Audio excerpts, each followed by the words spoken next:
Have we forgotten the purpose of our lives? Sometimes we think we exist just to have a good time. So we indulge in satisfying our lusts and desires, even if it means becoming hypocrites, thieves, and liars. We forget the sole purpose Allah created our souls. It is to worship Him alone until they bury our bones, never faltering, never shifting away from our Iman, remaining true to Allah as best as we can.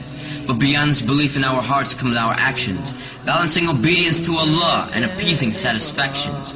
What is a Muslim who forgets the commands of his religion, one who is blinded by dunya and lost all vision? Have we forgotten that we have one of two destinations? Hell is for the transgressors, and Jannah is for the patient. In this test we can enjoy ourselves and be pleased with our lives, but the reason we live is to worship Allah, and this will not change until we die. In the sorrow and regret of the most horrific of days, we would wish to return to dunya, only to change our ways. A day on which we'd beg Allah on our hands and our knees, return us to this dunya, so we can salvage our deeds. But nay, you've had your chances and received your warnings. But remember when you slept during the early mornings, when you neglected Fajr and didn't keep up with your salah. You were cheap and you were greedy and didn't pay your zakah. You indulged in the obsession of this dunya with the sinners, and prevented your own self the company of the winners. And who might they be? If you ask as you listen, the winners are those who answered their Lord in submission. They obeyed Allah and realized life's mission, to submit to the one who created you from clay, and to fear the most horrifying, detrimental of days.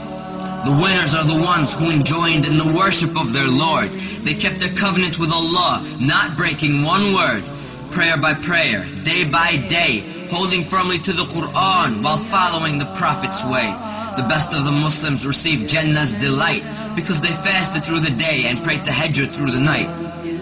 They fulfilled the necessary obligations and did more. They kept their loyalty to the one who they lived and died for. Let us all reflect as to how we may be viewed by the sublime. Are we of the hypocrites who don't even pray on time? Of the losers who worship every nickel and dime? Of the animals who don't treat fellow Muslims with respect? Of the enemies of Allah whose commands we neglect? Are we the sinners whose own lives will regret? Or have we devoted ourselves to pursuing paradise? Of the Muslims whose actions are intelligent and wise? Of the noble who tell only truth with no lies? Of the pious who pray every prayer on time?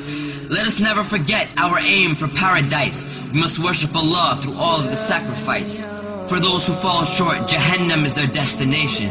Allah's judgment is most supreme, and His is the best of legislation. So Ya Allah, we beg of you to guide us the straight path, and we seek refuge with your mercy from the torment of your wrath. Ya Rabb, grant us patience and let us die in submission. Let us realize and succeed in the struggles of life's mission. We are for you and to you we return, so grant us refuge from hellfire's burn. Grant us the peak of Jannah with the prophets, martyrs, and the righteous. For none exceeds you in your generosity, O Lord of kindness. And send your peace and blessings upon He who you've sent to guide us, to make us of the pious, and to bring us out of the blindness. All praise is due to you, Lord of the heavens, the earth, and all that's between, Master of the universe, all knower of the unseen.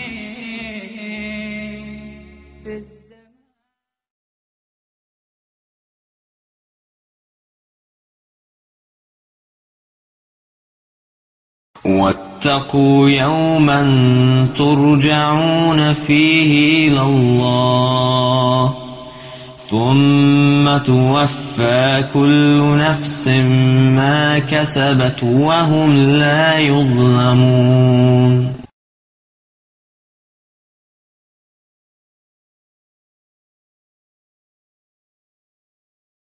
And the heart of a Muslim must be strong.